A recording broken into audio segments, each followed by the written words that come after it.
Well, hello there adventurers, and welcome to this video, which I have got to say, I'm really excited to be making, because this time tomorrow, it's going to be goodbye Hertfordshire and hello the Western Isles of Scotland. It's been on my bucket list for ages, this. And yeah, obviously, being a teacher and having the luxury of the 6-week summer holiday, don't want to rub it in, but yeah, got to make full use of it. So hopefully loads of great memories made and loads of amazing things I'm going to see. But I'll be honest, as I sit here, I've got all of the equipment that I'm going to be taking with me sort of laid out before me. And yeah, it's remarkable actually how much stuff I've collected and actually what's needed. So yeah, I'll talk you through that in a second. That's the main reason for the video. But just to put it into perspective, actually, I'm going to be gone for somewhere between 2 and 3 weeks. And rather than doing sort of one of those continuous walks like the famous Cape Wrath Trail, I'm going to be doing it's going to be like completing a series of like smaller trips where I'll still need to be self-sufficient for up to 4 days at a time. So yeah, with that in mind, let's stop this bit and I'll start talking you through all of the gear I'm going to be bringing with me. Let's do it. So here we go then. I've tried to pretty much get all of my equipment into this shot, excluding sort of most of quite a bit of my clothing that I'm going to be bringing as well. But yeah, I don't think I've ever been this organised, or if I have, it was a long time ago. I've tried to organise everything into little groups to talk you through it as easy as I can. So I think best thing to do actually is to start from one side and head to the other. So we'll start over here to begin with. So I thought I'd start with my jackets, seeing as they're all nicely hung up like this. See, I'm bringing 3 on this trip. I've got my fleece over here, which I've had for ages. That's just quite nice, you know, if it's the weather gets a bit cool in the evening, you can kind of put that on. And it's quite handy as well, because I generally sort of just tie it by my waist when I'm walking during the day when it's warmer. The down jacket, I've had this for a while from Decathlon.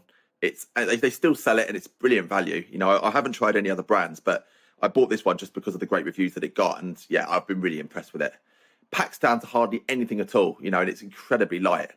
And yeah, I generally use this to sleep in. You know, if it gets a bit chilly during the night, this is great. It's got a really, really good hood on it as well. And yeah, if you've got a dry, sort of cold evening as well, especially if you're sitting in a bothy or something like that, this is perfect to get up then. And of course, you know, heading up to, well, anywhere in England, but especially the western side of Scotland, it's probably going to rain. So yeah, this waterproof jacket, I've used it in Scotland more than once. The Lake District, Wales, you name it. And yeah, it's a really, really good item, but really, really good bit of kit. So yeah, hopefully it'll keep me nice and dry. And I've just treated it as well before leaving, which is a handy thing to do. Yeah, with this shot, you can ignore the road bike and the holdall. The holdall actually is coming with me. The bike isn't, but yeah, the holdall is going to be used to stay in a couple of B&Bs that I've booked along the route. Just yeah, every few days, I thought it'd be a wise move just to have a bed and a shower. You know, we all need luxuries like that from time to time. So yeah, that will come in really handy. But yeah, what I'm focusing on here is the towel. I've had this for quite a while, and it's one of those really lightweight travel towels, which yeah, absorbs loads of water, but it packs down to a really small size. And the great thing is, you know, when I'm staying in the B&Bs, for example, every sort of 6 days or so, I can wash it, you know, in the sink, and it just dries really easily by the next day. So it's really handy for that. Head down here. Yeah, these are the main shoes I'm going to be wearing. My main hiking boots are in the car. I have done a separate video. I'll put the link below. That's for the Scarpa Terra 2s, and you know I've owned them for nearly 2 years now, and they've never set a foot wrong. No pun intended. They are just brilliant, and I really trust them. But yeah, I picked these up recently. They're again from Decathlon, as you might expect. Really nice pair of trail shoes, but yeah, not really designed for the wet weather. So that'll be for shorter walks if I do any. Yeah, and just if I want to travel a bit lighter. Obviously down here we've got some gaiters. Again, in Scotland, that's going to come in really, really handy. And with it being sort of tick season as well, it's really handy to have these just to sort of, it's just an extra barrier to keep them at bay. Next up is the backpack.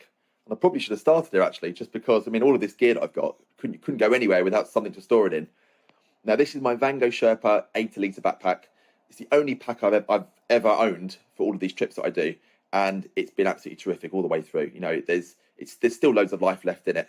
Loads of storage space as well. I mean, I know some of you watching this might sort of scoff at the idea of carrying something so big.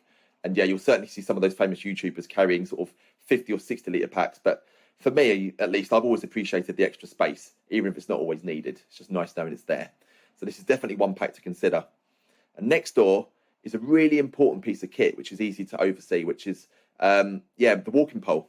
It helps when you're sort of going uphill, saves your knees on the downhill, And this one's got a bit of history attached to it as well. It was my granddad's walking pole that he used to use when myself and my sister were kids. My nan just gave it to me recently. She was going through one of her cupboards and found it. So yeah, for me at least, it's like a little bit of a St. Christopher. You know, as long as I use his pole, it'll keep me safe on my travels. Right, next up, we've got reading material. You might think this is a strange place to head, but yeah, I do believe that bringing a good book is really, really important, especially if you're traveling solo like I will be. You know, you do meet all sorts of people on your travels, and especially in bothies, you might spend the whole night just sitting and chatting around by the fire. But you might also be by yourself, and yeah, as much as you know, I enjoy my own company. Sometimes having a great book like this. I mean, I'm a great fan of Jeremy Clarkson, and I'm sure I'll enjoy many laughs reading this. Thanks to the guy at work actually gave this to me a couple of months ago, and yeah, my dad gave me this book as well. Actually, nearly 6 months ago. Not yet read it. Serious beard envy going on, and yeah, looking forward to reading about this guy's adventure. These two books, obviously, the titles say everything really. You know, brilliant books to read if you're heading up to Scotland. And on these pieces of paper, actually, I printed off lots and lots of OS maps, or sort of like little bits that I'm going to need. I have got the OS map app on my phone, which I always refer to, and it's never set a foot wrong. But you know, you can never be too sure, and I always believe in like a backup. So yeah, rather than buying the maps, I've been a bit of a tightwad if I'm being honest. You know, rather than buying them, and I'd have had to have bought several, which would have cost me quite a bit of money. I've just printed them from the internet, and yeah, they're nice and small as well. So they're easy to open up and close when you don't need them anymore. Perfect. Next up is the sleep system, and I'll start with the sleeping bag because yeah, I own two sleeping bags, a really heavy duty winter one, and yeah, one for the warmer weather. And obviously, being August, this is the best one to take. So this is the Berghaus Intrepid 1000. If I come in a little bit, you'll probably be able to see the comfort rating on it. 5 degrees Celsius, and yeah, a limit of 0. And it's just under 1 kilo in weight. So yeah, it's more designed for the budget traveller. You know, there are much lighter ones you can buy, but as light as they are, they come with a much heavier price tag. I found this one really good, actually, in sort of spring, summer, and early autumn. Next up, we've got sleeping bag liner, which I think is an important piece of kit, especially when you're going to be out for days and days at an end. You want to keep your sleeping bag nice and clean. So this one I picked up actually on Amazon quite a while ago, and it does the job. Obviously, we need a decent sleeping mat. This one is, I mean, it's probably too warm for what I need for this time of the year, but it's the Thermarest Neo Air X-Therm, which I've used several times, and it's absolutely brilliant. I have got another mat as well that I'm going to bring with me as a backup, which I'll keep in the car. And if I just move up there as well, I always carry this just to put underneath the mat, stop it puncturing. That's the last thing you want. And even if you try and avoid it, you know, there is always a chance that your mat could puncture and you want something that's comfortable to sleep on. So this fold-out mat is great. Again, I've got it on Amazon. And it's also great as a seat. You can fold that out and you can sit on it if you need to. Absolutely perfect. And if I come just down a bit lower again, we've got the Trekology pillow, which is a tremendous bit of kit, just because it's easy to inflate and yeah, a bit of elastic that you can attach to your sleeping mat means it doesn't slide off during the night. So well worth considering that. So if the Scottish bothies are full or I just fancy wild camping, then this is going to be my 5-star accommodation for those nights. This is the Bobcat by OEX, an amazing tent that comes with really, really good reviews. And in fact, I only picked this up recently and I've only used it the once, but I was really impressed with it on that occasion. Really waterproof, you know, there's enough space for one and plenty of storage space as well. And the best thing about it is the price. You know, even just its regular price at Go Outdoors, it's just over £100. But they often have deals on, and I picked this up recently for £59. And trust me, I think you'll struggle to find a tent as good a quality as this for that price. So if you're looking out for one, keep an eye out for that deal. And when you see it, grab it. I don't think we need to say too much about this. Toilet roll and, of course, a little spade. Yeah, I think we know what that's for. But don't forget it, because your trip could become very, very grim without it. The Swiss Army knife. I've done loads of trips and I've never had to use this. But, you know, it's one of those things where you just always think that it should be on your kit list. And, yeah, I mean, it obviously has lots of little clever little bits that could be used for different jobs. So if I need it, it's there. So I'll be carrying that. Onto the cook system. If I head to the back first, you can see I've got my Jetboil, absolutely brilliant piece of kit. I mean, it is quite expensive, but you know, anybody who uses it will know that it's faultless. It's never failed me really. It's absolutely fantastic. Gas, you can see I'm bringing 3 on this trip, and of course I can always pick up more if I need it. This one here is partially used. This one here is brand new, and there's the brand new, sorry, and that one's not got much life in it.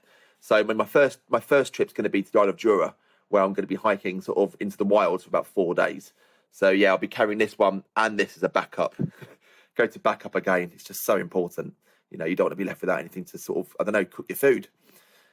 Yeah, and when it comes to lighting the stove as well, I mean, I've got my boxer matches, which obviously are great, and also really, really handy to light sort of the fire in the bothies that I'm going to be staying at. But you know, if they get damp, I've got my flint and steel as well, which from experience, I know that will never fail me. So it's always good to carry that as well.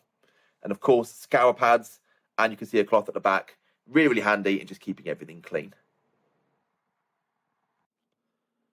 Right, this piece of kit, the dry bag or the dry sack. Yeah, I learned the hard way on my previous trip that I took when I hiked the Monk's Trod in mid Wales. Yeah, I travelled without this and I regretted it. Everything inside my pack got drenched, even with a waterproof sort of cover over the backpack. So yeah, these are OEX. Got them to go outdoors, and at the moment, I mean, it might not be the case now if you look, but when I bought these, it was buy one and get one half price. So they ended up being quite a good deal. Each one's 40 litres. So yeah, all of my key equipment, like things like matches, sleeping equipment, will go in there to keep everything dry. Don't forget those. Onto my day pack. Again, had this for quite a while. Once again from Decathlon, as you'd expect, and it's been absolutely fantastic. The only one I've ever had to own, really. You can see the make there, Quechua. One of the reasons why I bought this is because I absolutely love the name. I mean, back in my early 20s, I actually taught English in Peru for 6 months. And that's where I realised that the language that lots of the Peruvian people speak in the mountains is Quechua. So what a great name for a pack. Yeah, absolutely tremendous bit of kit. I'll put the link, because I think they still sell this actually. So I'll put the link below if you fancy if you want to explore it a bit more. Next, we move on to clothing. Obviously, I've not included everything here, but what you can see here are some sort of lounge bottoms, which I find really useful to change into when if you're camping or even if you're bothing. I mean, they don't look that ridiculous, and you know, if you've got wet, it's really handy just to have something dry to change into. So that's really what this is for. And they're just really, as the name suggests, they're just really comfortable as well, just for sitting around and relaxing in. You don't want to be in your hiking trousers like all day and all evening as well. Come a bit lower, waterproof, like over trousers, really, really useful. I think I'm sure they're going to come in handy several times. And I've got underneath there actually a couple other pairs of trousers that I'll be wearing underneath those. Shorts, I mean, I will be bringing some shorts, but I probably won't be wearing them that much just because of the time of year. You know, there are ticks out in the long grass. Even though it's warm and it's tempted to want to stay in shorts, yeah, I want to keep those at bay. So lightweight trousers are the way to go, I reckon. If I move over, again, I've got my gloves. I think I'm probably not going to use these very much. These are my winter gloves, but the main reason I'm still going to bring them is because they're waterproof, you know, and if I do get stuck on a wet day, hands can still get cold and it might just be useful to have them. But these ones are much thinner and they're just handy for, you know, sitting in the tent in the evening if you get cold hands, putting the tent up, that sort of stuff, you know, it's worth bringing. Hats, obviously a nice woolly hat is really useful because that's where we all know that's where you lose most of your heat. So handy to have that on, and it looks quite cool as well, let's be honest. Baseball cap, just because my hair is thinning as the years progress. So useful to have that with the sun. And of course, I mustn't forget this as well. You know, I've not yet had the pleasure of experiencing the Scottish summer and the midge. So I think the midge net will be an absolute lifesaver. And of course, how could I forget swim shorts? You know, going up to the Western Isles of Scotland, the sea up there, I know it's freezing, but it looks like the Med. So I'm going to have to go in for a dip any chance I can. So they're coming with me. Goggles are underneath. And this is a useful thing to bring as well. Spare pair of laces for the hiking boots, you know, just in case they break. Not likely, but again, back up. On to toiletries. You can tell that I usually have to wear glasses, which is why that case is coming with me. The toothpaste and toothbrushes, well, I don't think we need to say any more than that, do we? We all know what that's for. But yeah, these cleansing hygiene wipes, I'd highly recommend bringing these along, or something similar at least, just because they're really good in sort of refreshing you and waking you up, keeping you clean as well, you know, if you haven't got any sort of running water nearby. And on top of that, they're also antibacterial, so they're really good in sort of cleaning cutlery, plates, anything like that you might be using. So yeah, they've got lots of uses. Antibac gel, I don't think we need to say any more than that, do we? We all know what that's for. Plasters, I've got that and a first aid kit, so if I do get blisters or have a bit of an accident, you know, they'll come in handy. Deodorant, now I'll be honest, I'm not actually going to be carrying that with me when I'm hiking. That's going to be back at the car. back at the base, just so I can smell a bit nicer after 3 or 4 days out in the wild. Now, smidge. Anybody watching this from Scotland or anybody who's been to Scotland will know about this stuff very, very well. You know, it's midge season now, and it could be really nasty. So apparently this is really, really good at just keeping them at bay. And if I burn one of these citronella tea lights outside the tent as well, yeah, hopefully they'll leave me in peace. Sun cream, you know, I'm very fair skinned. And even in Scotland in August, you know, the sun's still strong, so well worth carrying. And the last thing I'll show you actually are these earplugs. You know, I plan to stay in some bothies along the way, and you know, if there are other people there, you're always bound to have at least one snorer there. So this will give you a bit more peace. And yeah, an eye mask as well if I fancy a bit more night. Well, I'm sure you've just clocked the food, but before I get to that, you're probably wondering why I'm going to show you sort of a carrier bag instead. And that is just because it's such an easy thing to forget, but you want to have a bag to store your rubbish in. You know, don't be one of those people that just leaves your rubbish behind in a bothy, or if you've wild camped as well. You know, you need to take it out and you want something to store it in. So yeah, 2 or 3 of these are well worth carrying. They're also waterproof, so if you need something else extra for that, perfect. Anyway, let's get on to the more important stuff, the grub. So yeah, I've not included everything, but just some of the key bits. So as you can see, pot noodle, you know, this is generally what I have for lunch. You know, I always look at the sort of the energy that it gives you and the carbohydrate content, and these are really high. They're nice and light, obviously, and you just need to boil some water. So you just want to carry food that's easy to cook and light to carry. You know, weight's important. Although I say that, you know, I've got a tin of beans there, which are a bit heavier, but I do enjoy that for some of my breakfasts on some mornings. Chocolate bars, you know, again, full of energy. When you're hiking all day like I will, but you can kind of get away with just eating what you like. Other thing I'll show you, you know, tea and coffee, you know, really good. If you're like me, you know, it's nice to have something like this to wake up to. These coffee bags, I highly recommend them. Get them from Asda. You can probably get them from other supermarkets as well. But yeah, really light to carry and really nice as well. A lot better than the dehydrated stuff. And this tea I highly recommend as well. Zoom in a bit so you can see it. Really, really nice. Come over here. Obviously, we've got the dry meals. Now, I've used these like many times, and they are quite expensive, but really practical and easy to use and cook as well. And of course, over here, I like to carry a little bit of alcohol. You know, it's not a necessity, but kind of nice to have that luxury. And in here, actually, I'll be carrying some of my whiskey. And again, just using the plastic bottle. If I spin it round, again, as we're going to Scotland, it's got to be an iron brew bottle, hasn't it? You know, that just lightens the load a little bit. We're still with the food. Yeah, I normally carry these as well, just because, well, you know, I'm the backup king. I always plan for something to go wrong, you know, and dehydrated meals, as great as they are, you know, if your stove doesn't work for any reason, you can't really eat it. It's just nothing worse. So I generally try and carry at least one of these with me as well, because you can kind of, although these are still better heated, you can get away with eating them chilled. So that's the reason for the beans as well. You know, you want to have something that you can eat. Next door, this is what keeps my water nice and clean. I don't yet have a filter, which I know some of you will probably use and swear by. But yeah, these are the tablets, the chlorine tablets that you just drop in. You know, it's generally 1 tablet for every litre, and I've never had any problems. You know, so really, really easy to use and carry. This is a nice present from school. One of the teachers gave this to me. Kendall Mint Cake. I know we've all heard about that. You know, full of energy, full of sugar. That'll keep the energy high as well. Cutlery set in there. You know, you don't want to forget that. I've done it before. You don't want to be eating with your fingers for days on end. In here, actually, probably wonder what these are. These are just little, it's like long life milk. I got this from Tesco's. You know, really handy little sort of carrot, like little pods. And again, it's, you know, although you can have your coffee dark, it's always better with milk, isn't it? There we've got a little cup, nice and handy. And I'm quite proud of this, if I'm being honest. This is what I used to carry my water. You know, this is what I'm most proud of. It's an empty milk bottle. Now, this is just over 2 litres, and it's got a handle. And of course, I'm recycling. So you tick all the boxes, and it's just really easy to carry. But of course, as well, I'll be carrying this. It's hardly any weight to it. You know, and if this does get a hole in it or something like that, I mean, it's only thin plastic. I want a backup. So again, I'll just carry that in case it's needed. So I know I went on a bit there, but hopefully you found like my guide to all the stuff you can need. Hopefully you found it useful, you know, and I've included pretty much everything that you're likely to need. Just before I sign off though, there's a couple of things that I left out just because I've realised I've left them in the car. So yeah, porridge pots. That's generally what I'll carry for breakfast every morning. You know, I'm sure we've all seen them in the supermarket.